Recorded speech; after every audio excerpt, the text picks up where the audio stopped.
श्री शिवाय नमस्तुभ्यम।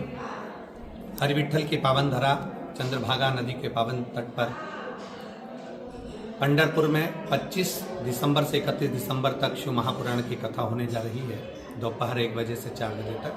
आप सभी उस पवित्र कथा में पधार कर धर्म का लाभ लें और अपने जीवन को सार्थक करें। हर हर महादेव। श्री शिवाय। पंढरपूर येथे धार्मिक आणि हे वातावरण आहे आणि त्याच्यामध्ये अजून एक आपल्या भेट म्हणून जे पूर्वीपासून वैकुंठ चतुर्थी दिवशी आपल्या इथे हरिहर मिलन होतं, त्या पद्धतीनं हरिहर म्हणजे विष्णू आणि शंकराची भेट, तर त्याचा योग पकडून आपण पंढरपूर येथे परमपूज्य पंडित प्रदीपजी मिश्रा महाराज यांची भव्य शिव महापुराण कथा, जे महाराष्ट्रभर नव्हे तर देशभर आज त्यांचे फॉलोअर्स आहेत आणि त्यांची इच्छा होती की पंढरपूर येथे हा कार्यक्रम व्हावा आणि त्यासाठी विठ्ठल प्रतिष्ठान व आमचे सर्व सहकारी या निमित्तानं तो कार्यक्रम आयोजित करतायत आणि त्यासाठी त्यांची काही लोक सोबत घेऊन त्यांचे भाचे समीरजी आहेत आणि 25 डिसेंबर 2023 ते 25 डिसेंबर 2023 नवीन वर्षाचं स्वागत आपण हे धार्मिक वातावरणामध्ये त्या ठिकाणी करतोय आणि या निमित्तानं पंढरपूरला ज्या पद्धतीने आषाढी एकादशीला गर्दी होती, त्याच धर्तीवरती पंढरपूरला 7 दिवसाची आषाढी होण्यासारखं या कार्यक्रमासाठी, कथा ऐकण्यासाठी महाराष्ट्रातनं 5 ते 10 लाख लोक हे मोठ्या संख्येनं त्या ठिकाणी येत आहेत। त्यासाठी आपण 5 ते 6 लाख स्क्वेअर फूटचा मंडप त्या ठिकाणी चंद्रभागा मैदानावरती वापरतोय आणि त्या माध्यमातून ज्या भक्त आहेत, ज्या धार्मिक लोक आहेत, त्यांच्या सगळ्यांची तिथं कथा दुपारी 1 वाजल्यापासून 4 वाजेपर्यंत या टायमिंगमध्ये महाराजांची राहील आणि या माध्यमातून मी एक पंढरपूरकर म्हणून माझी ही अपेक्षा होती की 10 लाख लोक पंढरपुरात महाराष्ट्रातून येत आहेत आणि ती 10 लाख लोक जर पंढरपुरात आली आणि प्रत्येकानं 500,000 रुपये खर्चले तर माझ्या पंढरपूरचं अर्थकारण देखील मजबूत होईल आणि 7 दिवसाची वारी पंढरपूरकरांना मिळेल। या माध्यमातून पंढरपूरचे अर्थकारण मजबूत होईल। अर्थकारण मजबूत होत असताना महाराष्ट्रातल्या कित्येक भक्तांना पंढरपूरला यायचं असतं, परंतु निमित्त नसतं, तर हे निमित्त पण या माध्यमातून घडल आणि महाराजांची इच्छा होती की विठ्ठल भगवानांच्या दरवाज्यात आपल्याला कथा करायची आहे। यांच्या प्रतिष्ठानचं नाव देखील विठ्ठल सेवाच आहे।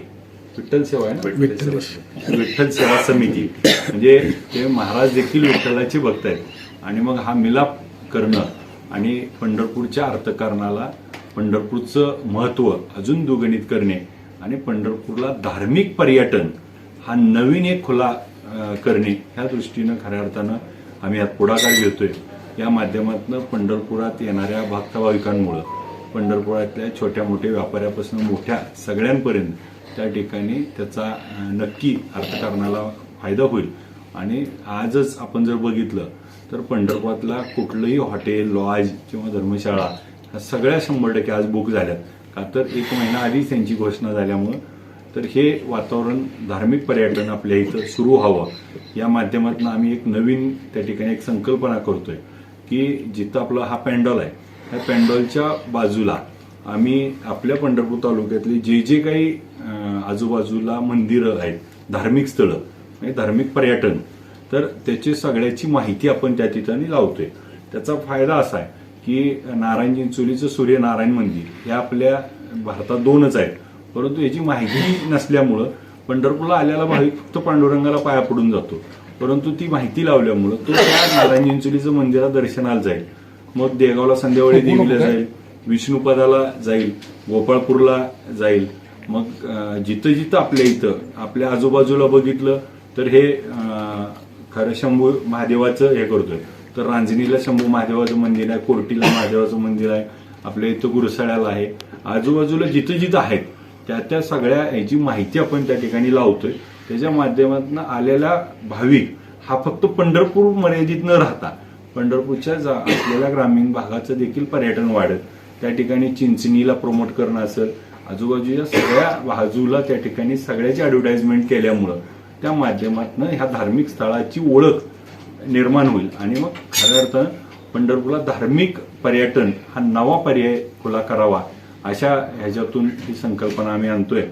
आणि आपण सगळेजण पंढरपूरवासीय यासाठी तयार व्हावं आणि जसं आपण वारीच्या आधी आपलं सगळं मटेरियल भरतो तसं आपण त्या पद्धतीनं पंढरपूरवासीय तयार व्हावं आणि जेणेकरून आलेल्या भाविकांचं मोठ्या मनानं स्वागत करू आणि या भाविकांना त्या ठिकाणी 7 दिवस या आलेल्या भाविकांची पेंडॉलमध्ये राहण्याची सोय आहे आणि त्याची सगळ्यांची जेवणाची सोय माननीय खासदार बंडू जाधवसाहेब परभणी यांनी त्या ठिकाणी स्वीकारली आणि या सगळ्यांना अन्नदान हे ते करणार आहेत आणि त्यांच्यामुळंच ही सेवा करण्याची मला संधी मिळाली.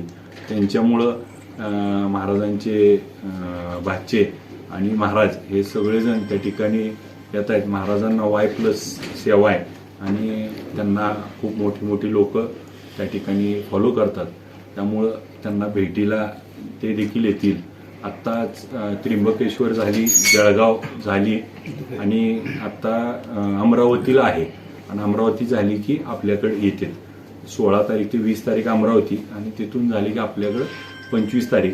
तर त्यामध्ये 24 तारखेला महाराज पुण्यावरून इकडे येणार आहेत. तर आम्ही आता त्याचं असं प्लॅनिंग त्यांना सुचवलंय तर ते अप्रुव्हल देतील की 24 तारखेला आल्यानंतर येताना विठ्ठल कारखान्याला भेट देतील. तिथं छोटं पोतेपूजन किंवा असा एक कार्यक्रम घेऊ. तिथून पंढरपुरात येतील, पांडुरंगाच्या दर्शनाला जाणार आहेत.